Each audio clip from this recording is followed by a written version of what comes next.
Bismillahirrahmanirrahim. Rabbana zidna ilman Allahumma anfa'na bima 'allamtana wa 'allimna ma yanfa'una warzuqna ilman yanfa'una ala hadhihi niyyah bi kulli niyyatin shalihatin al-Fatihah. A'udzu billahi minasyaitonir rajim. Bismillahirrahmanirrahim. Ar-Rahmanir Rahim. Maliki yaumiddin. Iyyaka na'budu wa iyyaka nasta'in. Ihdinas siratal mustaqim. Shiratal ladzina an'amta 'alaihim ghairil maghdubi 'alaihim waladdallin.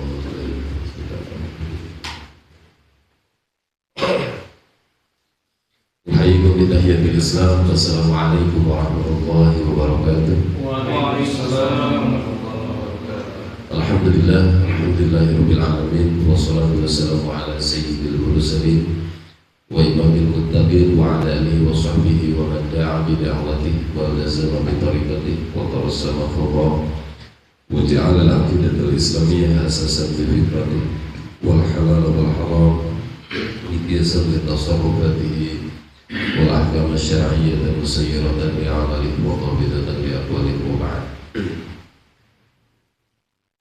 Para asatidz rahimahullah, syukur alhamdulillah kita bisa bersama-sama sasarangan bermuajahah di tempat ieu anu kampusna sekaligus biasa sasarangan bermujalasah sekalipun panitia parantos ngabagi link. Peserta bertanya, kenapa belum dimulai? Sebentar lagi, sebentarnya minggu depan, tapi enggak, insya Allah nanti bisa dikirim ulang link yang sudah terkirimkan kepada para peserta yang tidak bisa hadir. Wilujeng Sumping abah mangga dileben di Wanaraja Cikolek. Dengan demikian sungguh besar karunia nikmat yang Allah berikan kepada kita hingga kita bisa bersama-sama kumpul di tempat ini. Oleh karena itu menandai rasa syukur kita kepadanya, kita sama-sama ucapkan alhamdulillah. Salawat beserta salam semoga terlimpah curah kepada Nabi kita Nabiullah Muhammad sallallahu alaihi wasallam, pada keluarga, sahabat, tabi'in, tabi'in, yang mudah-mudahan kita semua adalah merupakan umat yang layak dan juga pantas mendapatkan syafaatul ulama kelak di hadapan Allah Subhanahu wa taala. Amin ya Allah ya rabbal alamin. Menandai kecintaan kita kepadanya, kita sama-sama ucapkan shalawat. Allahumma shalli ala sayyidina Muhammad wa ala alihi wa sahbihi ajma'in. Baik para asatidz, para anjingan rahimakumullah, marhaban ahlan wa sahlan bihudurikum. Wilujeng Sumping di Baitur Rahman anu teu karaos tahun kapal germah Sirah Nabawiyah ya. Alhamdulillah selesai satu kitab, dan tahun ini di 1456 Hijriah kita akan membahas kitab yang luar biasa, yakni adalah Al-Imamatul Ummah ya.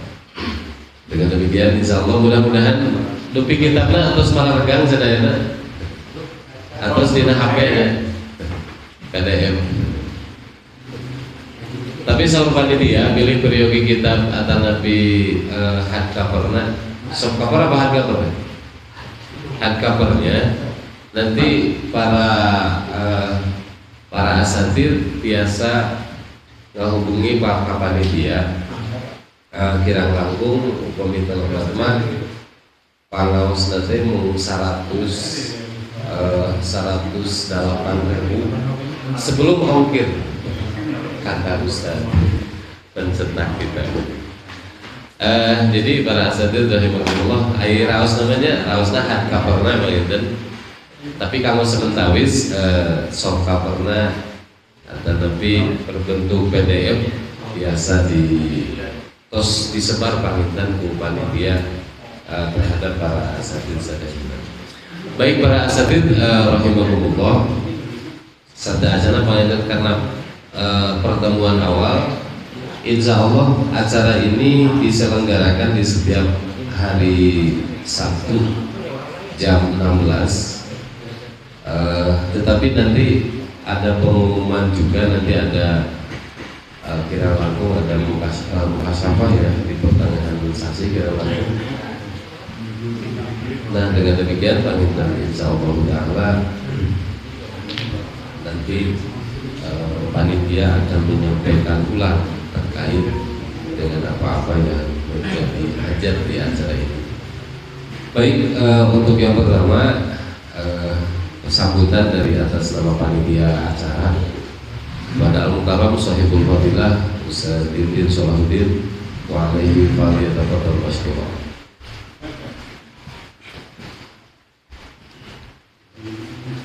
A'udzubillahi minasyaitonirrajim. Bismillahirrahmanirrahim. Assalamualaikum warahmatullahi wabarakatuh. Waalaikumsalam warahmatullahi wabarakatuh. Innal hamdalillah alladzi syara'a lin-nasi ahkama rasyad wa hadarahum subulal fasad. Wassalatu wassalamu ala khairi hadi ala mabuthi rahmatal ibad alladzi jahada fillahi haqqal jihad wa ala alihi wa ashabihi al-abharil amjad alladzina tabaqu nidamal Islam fi al-hukmi wa siyasati wal ijtimai wal iqtisad. Allahumma faj'alna ma'ahum masyarna fi zumratihim yawma yaqumul ashhad yawma tanad yawma yaqumun nasu fi rabbil ibad wa ba'd. Para kaum muslimin, para hadirin rahimahullah, berbahagia sekali pada petang hari ini di Sa'atul Ijabah, di petang juga di bulan yang mulia, di bulan Ramadan, kita semua bisa bermujalasah di sebuah forum yang insyaallah forum ini adalah forum yang mulia karena setidaknya pertama ini dalam rangka kita menghidupkan tradisi, menghidupkan bi'ah bahwa yang namanya keilmuan atau yang namanya takobah itu adalah hal yang utama yang harus menjadi penuntun terhadap perilaku dan tindakan kita. Apalagi bagi orang-orang yang berlabel muharrik, aktivis, mereka harus senantiasa melakukan tankib. Tankib itu penelitian ulang terkait dengan ide, terkait dengan konsep yang sedang diembat atau diperjuangkan. Apalagi bagi para muharrik, para aktivis yang bercita-cita ingin mengembalikan kehidupan Islam dengan tegaknya sebuah institusi yang disyariahkan oleh Allah dan juga dipraktekkan oleh baginda Rasulullah SAW, juga diteruskan oleh para sahabat. Walaupun sebetulnya ini bukan hal baru lagi sebetulnya, berbicara terkait dengan dalil wajibnya negara Islam itu bukan hal yang perlu dipertanyakan lagi, karena itu udah betul-betul gamblang, begitu jelas diuraikan oleh para ulama baik generasi salaf atau fi khalaf.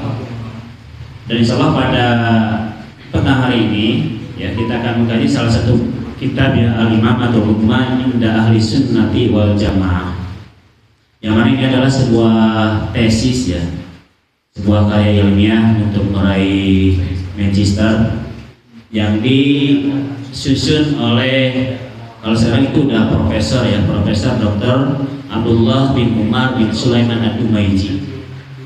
Beliau sekarang itu berprofesi sebagai guru besar di Universitas Ummul Qura ya, di Makkah Al-Mukarramah. Dan karya ini beliau tulis pada tahun 87 ya.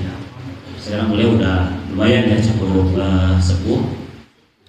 Dan yang uniknya referensi yang beliau tuangkan di dalam kitab ini itu sebanyak 260 referensi ya.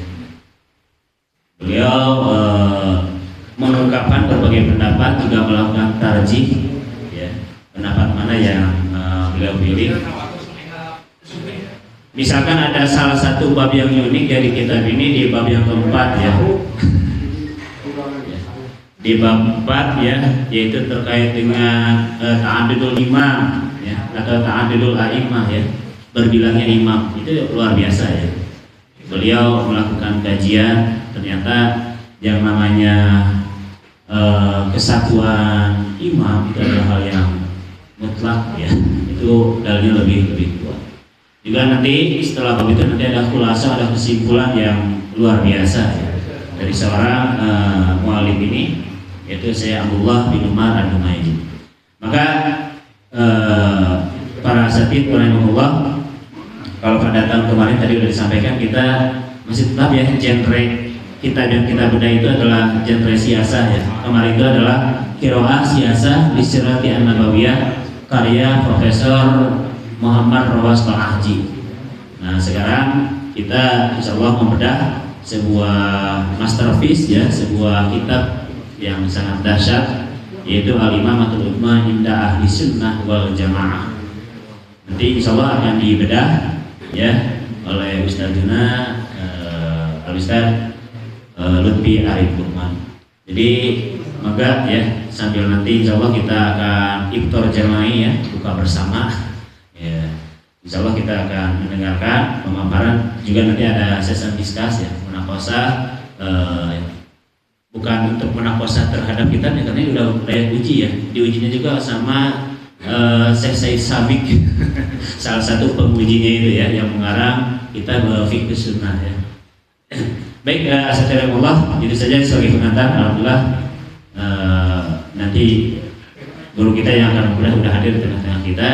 Silakan selamat menikmati sajian kita. Mudah-mudahan ini menambah ruh, menambah marja, yang menambah referensi bagi kita semua untuk semakin yakin atas kewajiban, atas kefarduan yang Allah bebankan kepada kita, yakni adalah iqamatus syariah wa iqamatid daulah al-khilafah ala minhajin nubuwah. Assalamualaikum wassalamualaikum warahmatullahi wabarakatuh. Waalaikumsalam.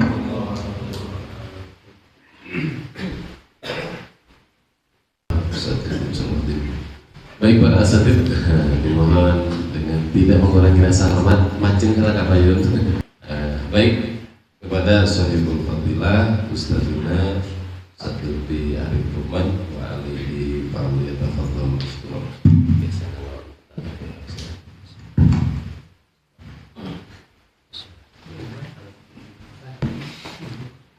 Assalamualaikum warahmatullahi wabarakatuh.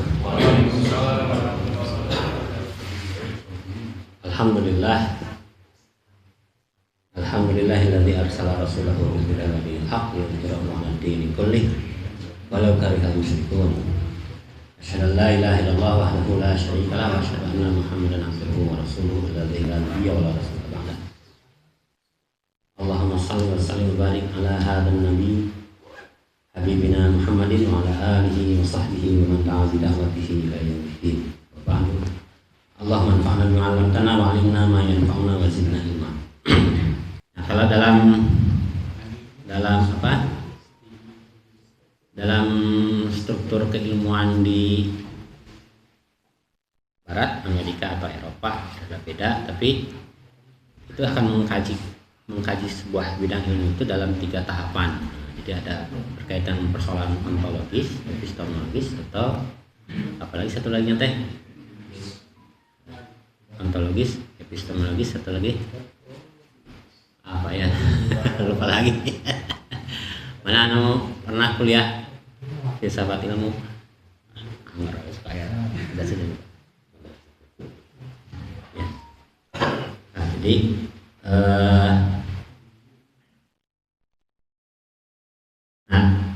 kitab ini karena ceritanya berkaitan dengan bukan di S2 untuk tingkat strata 2, maka dari tesis, maka penulis tentu dituntut untuk mengungkapkan bagaimana sebuah pengetahuan itu terbentuk. Jadi bukan hanya sekadar apa itu topiknya ya, tadi al-imamah al-umamah.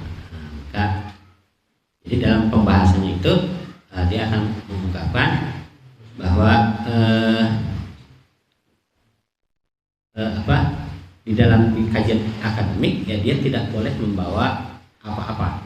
Jadi dia tidak boleh membawa pandangan yang dia miliki sebelumnya. Dia akan berusaha untuk senetral mungkin. Kalau dalam pelatihan itu ada dikatakan, tolong bapak-bapak masuk ke ruangan itu dengan membawa gelas kosong.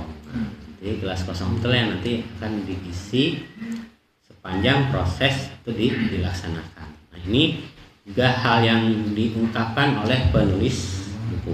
Jadi dikatakan an adkhula ila bahsil maudu biduni ayyi tasawurin sabiqin. Jadi di sini di halaman 11 itu diungkapkan saya akan masuk ke dalam topik kajian tanpa ada deskripsi atau gambaran apapun yang sebelumnya ada.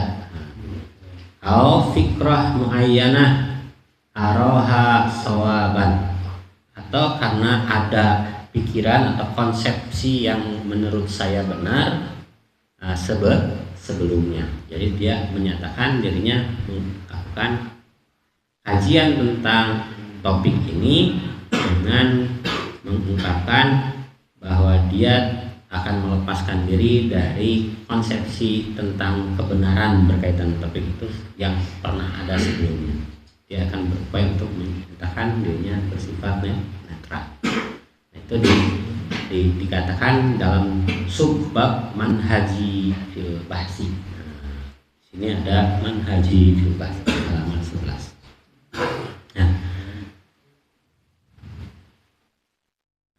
Kemudian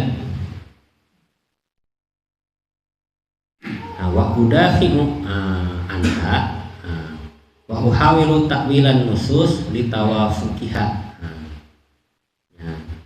Saya akan mengungkapkan atau mengekspos, berupaya untuk mengekspos dan mengartikan, menafsirkan nas-nas itu karena relevansinya.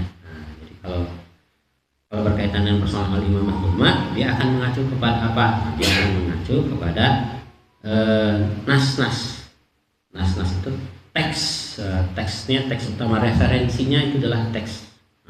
Litawafuqiha, karena ada yang nggak ketemu ya.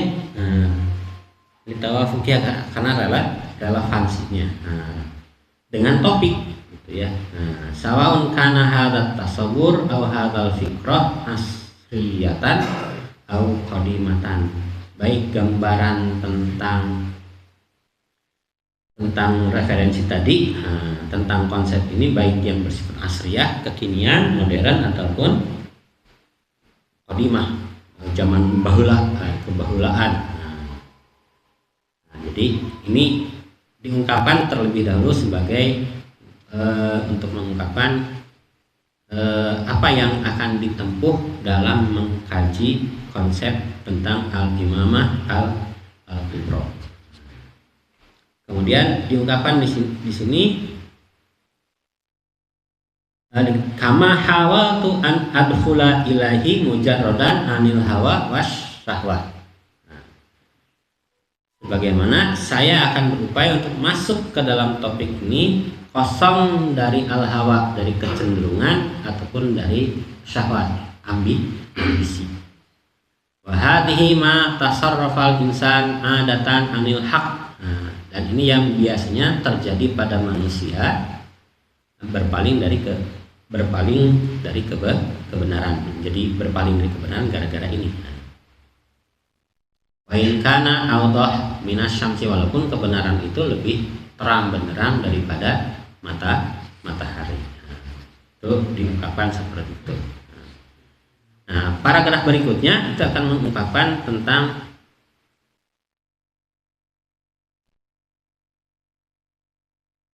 pada zalika akhadtu ajma'un nusus asy-syar'iyyah. Setelah itu saya akan mengumpulkan teks-teks syarak min kitabin wa min sunnatin sahihatin, dari Al-Qur'an, dari sunnah yang benar. Wa ma kana minha yahtaju ila tafsirin aw idah hawaltu akhdahu minas salaf as-salih war ra'il al-awwal alladzina kana tasawwuratuhum safiyatan naqiyatan. Saya akan mengambilnya dari Alkitab, dari As-Sunnah. Yang As-Sunnah pun dikatakan sahihah, yang sahih. Dan apa ya, kalau penafsiran atau penjelasan saya kalau membutuhkan penafsiran atau penjelasan, saya akan mengambilnya dari kalangan generasi salafus salih atau malah generasi pertama, yang tentu saja dikatakan di sini tasawwuratuhum, penggambaran atau deskripsi mereka itu tentang al-imamah tadi, sofiyah bersifat bersih, nakiyah bersifat murni, lam yusibha ghabsh walam yusarrifha inhiraf. Nah, itu tidak akan dibelokkan oleh apapun. Itu seperti itulah yang akan diungkapkan oleh penulis kitab. Kemudian kita berlanjut kepada khittatul bahsi. Nah, khittahnya itu seperti apa? Langkah-langkah kerja pembahasan. Nah, khittatul bahsi. Nah, itu di bagian sana. Nah, dikatakan amma anil khittatil lati sirtu 'alaiha fi kitabati hadhil atruhah al-mutawadi'ah faqad qasamtuha ila muqaddimah wa babaini wa khatimah. Jadi di sini dia membagi menjadi beberapa bab. Amal muqaddimah faqad dzakartu fiha sababa ikhtiyari hadzal mawdu'. Tadi Ustaz ini sudah menyatakan mengapa penulis kitab ini mengambil topik ini sebagai al-imamah al-utbah ini sebagai topik kajian. Nah, kemudian langkah syariah anil kitabah fihi, kemudian berusaha untuk segera menuliskan. Kemudian di dalam muqaddimah itu mengungkapkan tentang manhajnya, program yang dia tempuh dalam penulisan dan dalam penelusuran. Kemudian akan mengungkapkan tentang kesulitan-kesulitan yang beliau laqaituha asna al-bahsi, kesulitan-kesulitan yang akan ditemukan pada saat atau sepanjang pengkajian, sepanjang penelitian. Nah, itu ungkapan di sini. Maka di bab pertama dia menyatakan pada bab pertama ini ada 4 pasal, ada 4 bagian. Pasal pertama adalah ta'rif atau definisi dari imamah. Maka beliau akan membahas kata kalam tu anil ta'rif, akan mengkaji ta'rif ini secara leksikal, secara lughawi, sumal istilahi, kemudian secara istilah, kemudian memilih mana definisi yang seharusnya. Kemudian beliau juga akan mengungkapkan tentang tercantumnya lafaz imamah ini di dalam Alkitab dan di dalam As-Sunnah. Kemudian taradufnya kosakata lain yang memiliki sinonimitas. Ternyata disebutkan di sini al-imamah wal khilafah wa imaratul mukminin. Ada tiga kata itu. Jadi al-imamah, al-khilafah, dan imaratul mukminin. Kemudian berikutnya beliau mengatakan akan mengungkapkan penggunaan kata-kata imamah dan khilafah di dalam topik ini. Nah, jadi sumal hadis anil istihmalati lafdzail imamah wal khilafah. Kemudian wal farqu bainal khilafah wal mulk. Kemudian beliau akan mengungkapkan tentang perbedaan antara konsep khilafah dengan konsep kerajaan. Wa akhiran jawazu itlaqi lafzil khalifah ala man siwar rasyidin. Kemudian yang terakhir beliau akan mengungkapkan tentang kebolehan menggunakan kata khalifah untuk pemimpin-pemimpin selain al-khulafaur rasyidun. Ya kan, arah-arahnya seperti apa? Kalau misalnya dikatakan, kalau ada orang mengatakan khilafah itu hanya ada 4, misalnya al-khulafaur rasyidun itu adalah 4 saja, dari sejak As-Siddiq radhiyallahu an, Umar radhiyallahu an, sampai bin Affan radhiyallahu an, sampai ke Ali bin Abi Thalib karramallahu wajhah. Tapi beliau mengungkapkan di sini bahwa lafaz khalifah itu boleh disematkan kepada pemimpin lain yang memiliki peran atau fungsi yang sama di dalam sebuah tatanan masyarakat Islam. Bukan hanya keempat itu saja. Nah, itu di bab yang pertama. Itu gambarannya seperti itu. Kemudian pasal yang kedua tentang wujubul imamah, tentang kewajiban imamah ini. Adillatu dzalika minal kitab was sunnah. Dalil-dalilnya, bukti-buktinya, bukti-bukti apa? Bukti-bukti bahwa wajib. Bahwa bukti-bukti wajibnya itu terdapat di dalam Alkitab, dalam Al-Qur'an, di dalam As-Sunnah, ijma serta kaidah-kaidah syar'i. Kemudian barulah penulis kitab ini akan membahas atau beralih kepada munaqashah berkaitan dengan kalau di dalam setelah magister itu nanti akan ada data dan pembahasan. Nah, dalam pembahasan itu ada diskusi. Nah,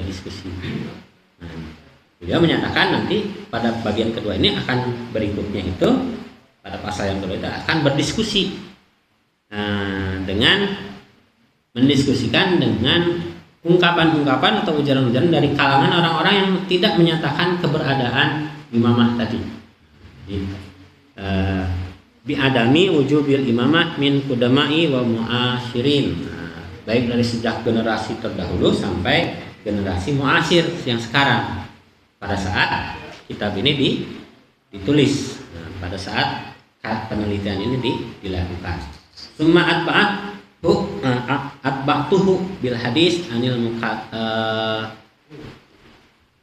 mukallaf bi qamati hadzal wajib al-mansi. Kemudian saya akan mengikutkannya dengan hadis-hadis yang menugaskan berkaitan penugasan, yang isinya adalah penugasan tentang menegakkan kewajiban yang terlupakan ini. Kata-katanya itu ya, hadzal wajib al-mansi, kewajiban yang sudah terlupakan. Kemudian bagian yang ketiga, saya akan mengkhususkan lil hadis an maqasidil imamah, tentang hadis-hadis tentang maksud dari imamah. Wahia biikhtisarin, secara ringkasnya dikatakan iqamatud din, penegakan agama, wa siyasatud dunya. Ini yang diungkapkan oleh Imam Al-Mawardi kalau tidak salah ya. Di dalam kitab Al-Ahkam As-Sultaniyah, li hirasatid din wa siyasatid dunya. Kemudian wa fihi tahaddatsu an hukmi man lam yasus ad-dunya bid-din. Kemudian pada bab ini, pada apa? Pada pasal ketiga ini saya akan membahas atau mengkaji tentang hukum orang yang tidak mengurus urusan dunia dengan agama. Kemudian wa aral ulama fi dzalika, serta pendapat para ulama tentang itu. Itu jalan yang ketiga. Kemudian yang keempat, fatahaddastu fihi an turqi inqadil imamah. Yang keempat itu saya akan mengkaji atau saya akan membahas di dalam pasal yang keempat ini adalah metode-metode atau teknik-teknik. Disebutnya teknik kenapa? Ada di bahasa di kampus ya, disebut manhaj metode, disebut thariqah metode. Ada metode cara, teknik juga cara gitu. Jadi kalau selama ini Ustaz Said akan menyatakan metode itu beda dengan teknik. Karena kalau metode itu bersifat harus, tidak boleh tidak. Kalau teknik itu bersifat prinsip saja, yang penting langkah itu dikerjakan. Yang penting ada langkah ini, bisa langkah yang lain, bisa langkah yang lain. Kalau itu seperti itu. Nah, kalau dalam kasus ini nanti kita akan menyatakan turuk inqad itu ya yang kedua itu. Jadi tentang teknik-teknik pengangkatan imamah. Ya, nanti kalau saya ambil jalan pintas ngobrol saeutik ya. Namun ayah jalan menyebutkan tidak ada konsep baku tentang khilafah, nah itu akan terlihat dari sisi ini. Kalau ada orang menyatakan bahwa tentang tata cara pengangkatannya itu ya sama aja lah, rek disebut raja, rek disebut presiden, rek disebut anu penting mah ya nu diterapkeunana aturan Islam. Rek disebut presiden, rek disebut raja oke. Nah, itu bakal bantahannya akan terdapat di bagian tidak mungkin pemimpinnya disebut presiden, tapi yang dia lakukan adalah penerapan aturan-aturan Islam. Jadi presiden tentu akan menerapkan aturan-aturan demokrasi. Karena cerita penamaan itu pasti ada yang dinamainya. Ya kan ada ismun, ada musamma. Ya, pasti ada yang dinamakan. Jadi melekat yang dinamakan itu adalah makna. Jadi kalau kita mengungkapkan seperti itu ya otomatis tidak bisa. Nah, ini akan diungkapkan di sini di bagian yang turuk iniqad al-imamah. Kalau diringkasnya nanti yang penting itu akan ada baiat. Setelah Bani Umayyah berdiri ya sudah saja seperti kerajaan, karena ada perkataan Muawiyah bin Abi Sufyan itu menyatakan bahwa kekuasaannya ingin dia langgengkan selalu berada di dalam garis keturunannya sebagaimana Raja Roma, Kaisar Romawi. Muawiyah itu ngomong gitu. Nah, gitu. Tapi yang dilupakan adalah, yang kita lupakan ternyata walaupun anaknya, cucunya, cicitnya, nah, baiknya itu ternyata selalu ada, ya. Kemudian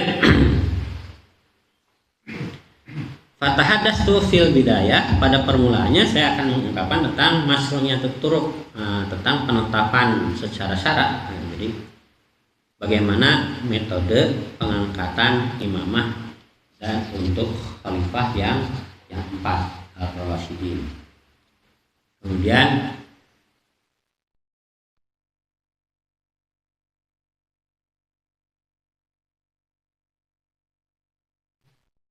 bagaimana pengangkatan berbicara tentang Abu Bakar serta pendapat-pendapat ulama tentang Abu Bakar ini. Kemudian dalil-dalilnya, kemudian tentang Ali, kemudian tentang penjelasan kebatilan. Itu juga nanti sebenarnya yang dibahas di kitab ya ini. Nah, itu bagian yang keempat. Kemudian setelah 4 bagian tadi itu menyatakan summa kuntu bistiqradin tarikhiyin lituruki iniqadil imamah lahum ridwanullah alaihim. Kemudian saya akan melakukan ekspos terhadap sejarah pengangkatan imamah bagi keempat sahabat tadi al-khulafaur rasyidun.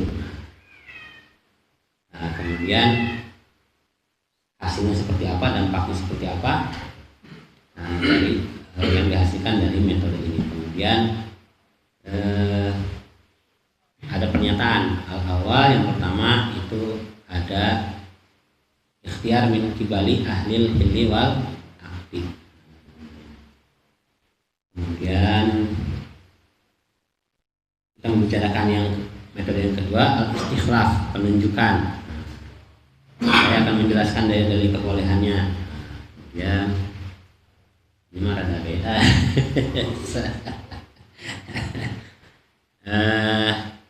Jadi di kalangan para ulama terdahulu itu ada perbedaan tentang tata cara pengangkatan. Jadi dari Abu Bakar ke Umar itu dianggap sebagai istikhlaf.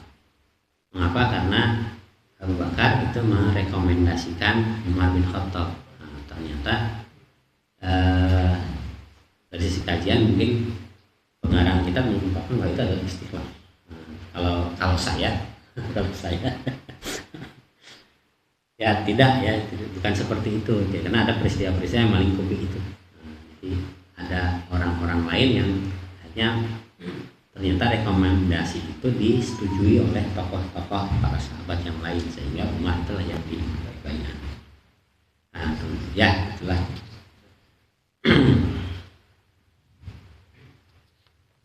Nah, kemudian berikutnya itu bab pertama seperti itu. Bab kedua, bab usan tuh ila arba'ah fusul. Jadi bab yang kedua sama akan kita bagi menjadi empat bagian pasal. Pasal yang pertama, fal fasul awal fil hadis an syurutil imam. Pasal yang pertama tentu akan membicarakan tentang syarat-syarat imam. Waqaftu inda syartil qurasyiyah.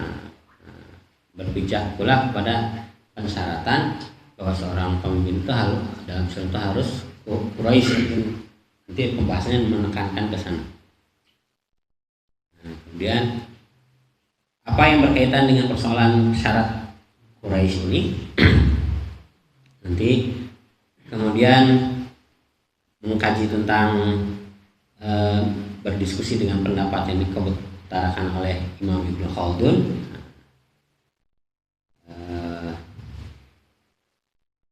Terus kemudian Rashid Ridho disini disebutkan.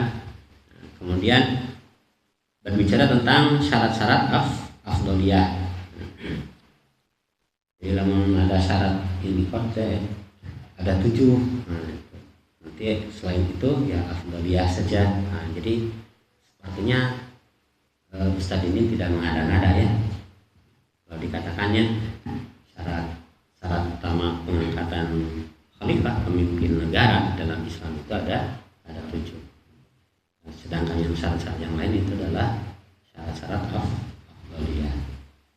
Nah, itu ditemukan pula oleh Syekh Al-Maiji. Amal faslus tsani, kemudian pasal yang kedua, fa khassastuhu anil hadis an wajibatil imam wa huquqihi. Wajibat di sini bukan berarti kewajiban, tapi tugas. Jadi saya akan mengkhususkan pembahasan tentang tugas-tugas seorang imam dan hak-haknya. Kadang-kadang soal sebagian orang kan ada hadis yang terkenal itu, berikanlah hak-hak mereka, kemudian mintalah hak-hakmu kepada Allah. Menah eon. Jadi bilang Islam kita cek saya cek orang-orang liberal. Nah, Islam juga gitu. Jadi kalau berkaitan dengan tugas-tugas dan hak-hak dari seorang imam, karena kita yang menjadi rakyat itu harus menunaikan hak mereka, gitu ya. Tapi pada saat kita ingin hak kita terabaikan, kita harus memintanya kepada Allah. Gitu. Di urang mah enak di ruangan ini geus aya imam teh.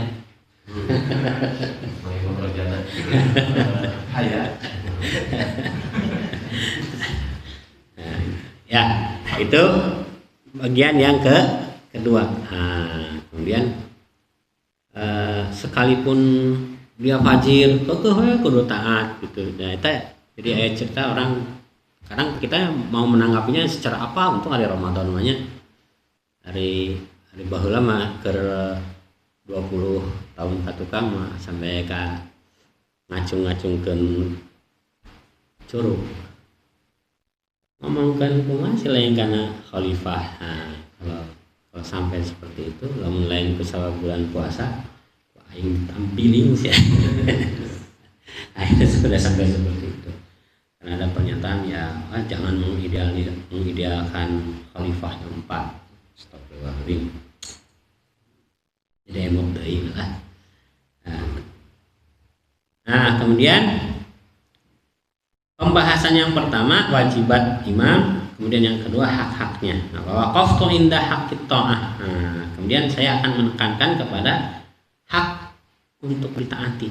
Nah, jadi wabayantu fi ma takunu ta'ah. Nah, kemudian saya akan menjelaskan dalam hal apa imam ini harus ditaati. Wa hudud, hudud batasan-batasan ketaatan. Karena yang berkaitan hukum-hukum yang berkaitan dengan ketaatan.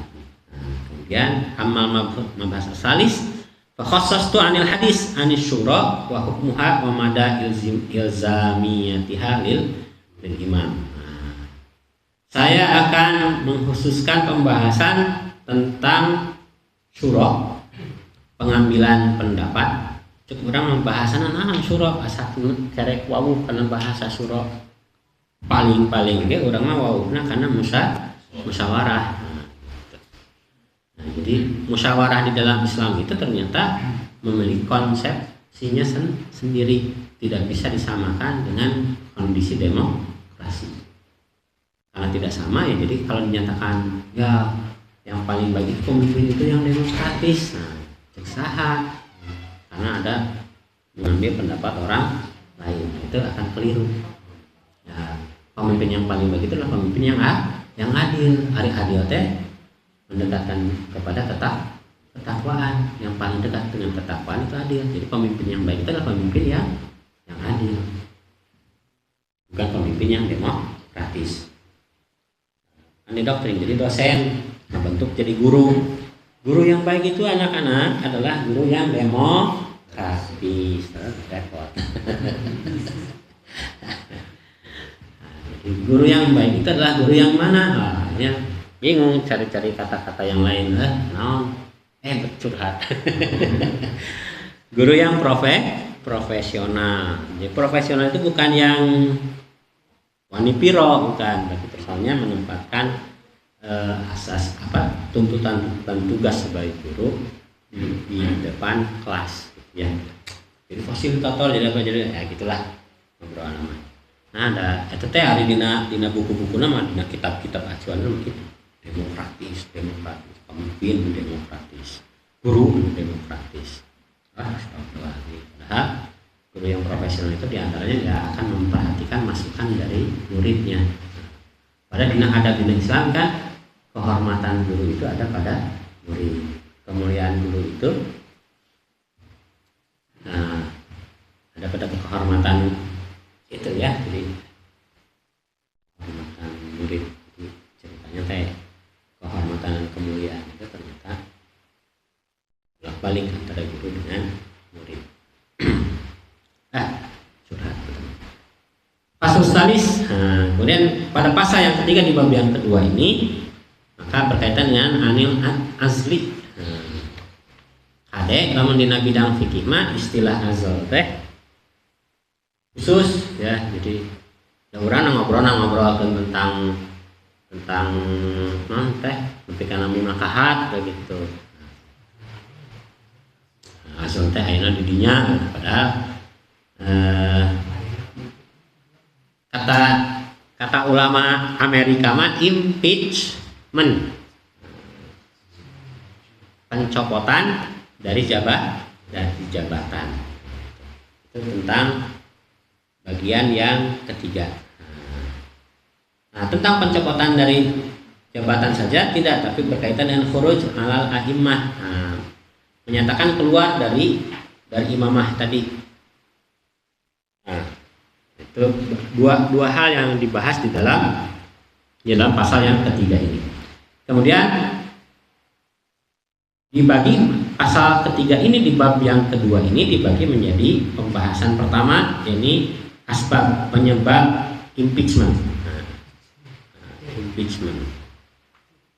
Kemudian pembahasan yang kedua anwasail asli. Bagaimana tentang wasilah? Wasilah itu sarana-sarana yang mengantarkan kepada impeachment. Wa waqaftu, saya akan menekankan kepada masalah as-saif was-saurah al-musallahah, berkaitan dengan paksaan, dengan pedang, dengan senjata. Kemudian saurah itu revolusinya revolusi bersenjata. Wabayan tu tadqiqal Islam li hadhil wasilah li khuturatiha. Saya akan menjelaskan di pembahasan ini tentang seperti apa Islam akan mempersempit peluang revolusi bersenjata ataupun kudeta lah, kalau disebutkan masalah itu saif ya. Kudeta, mengimpeach, menanggalkan seorang penguasa dari jabatan kekuasaannya menggunakan senjata, dengan paksaan bersenjata. Nah, ini dikatakan khuturah. Jadi kalau udah ada negaranya saja ternyata tidak bisa kita menanggalkan kekuasaan dari pemiliknya itu dengan pedang, apalagi kalau dalam proses. Jadi kalau ada orang mengatakan perjuangan teh ngomong wae mah lila saya kira napina itu. Nah, padahal ternyata Rasul pun selama di Mekah yang dibicarakan, yang dilakukan adalah berbicara dan mengajak. Lila itu ternyata ya kata Ustaz Felixio ada eskapismenya, pergi ke gua mana, merenungkan seperti apa harus jalan keluar dari persoalan kehidupan sosial di kota Mekah. Dakwah terus keliling, ngomong terus berbicara, terus mengajak, terus sampai 23 kabilah itu semuanya menolak. Ternyata suatu saat muncullah kabilah dari Madinah pada waktu pelaksanaan ibadah haji, kaum Khazraj dan kaum Aus. Itu seperti itu. Kalau dalam perjuangannya aja seperti itu, dalam pelaksanaannya pun seperti itu. Islam mempersempit peluang terjadinya, mempersempit. Jadi bukan berarti peluang itu tidak akan ada, bisa jadi muncul peristiwa itu. Ini dalam kajian di kita di dalam hukum itu hukum at-tasallud. Nanti akan cerita tentang hukum mutasallim, pemerintahan pemberontak. Pemberontakan hukum dengan bersenjata. Kalau ternyata dia itu sah, itu tidak sah kalau ternyata kekuatan itu menghantarkan dia kepada banyakan dari rakyatnya dengan keridhaan. Ceritanya nanti kalau rakyatnya itu ridho, ya membayar, ya jadilah khalifah yang sah.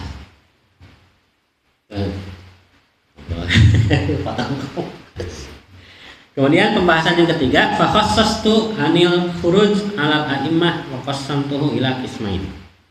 Bagaimana kalau menanggalkan loyalitas kepada khalifah atau kepada imam ini? Jadi al khuruj 'alal a'immah.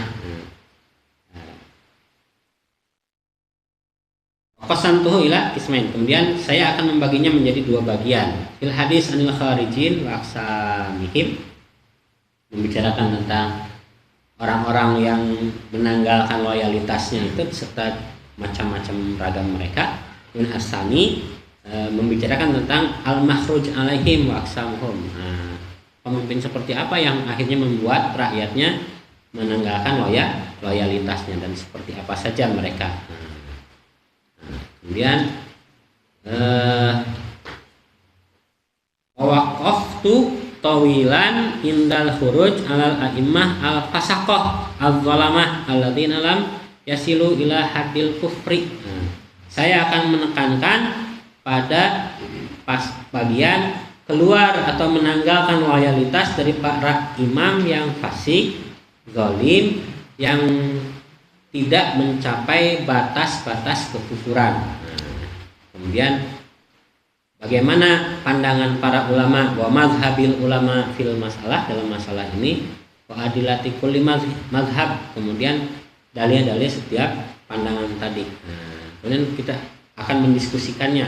Kemudian pasal yang keempat, mauqif ahli sunnah, posisi dari ahlus sunnah. min ta'addudil a'immah, pada saat berbilangnya para imam. Fabayantu al-ara fi hadhil masalah, saya akan membahas pandangan-pandangan itu dalam masalah ini. Wadilah kulli mazhabin, dalil setiap mazhab.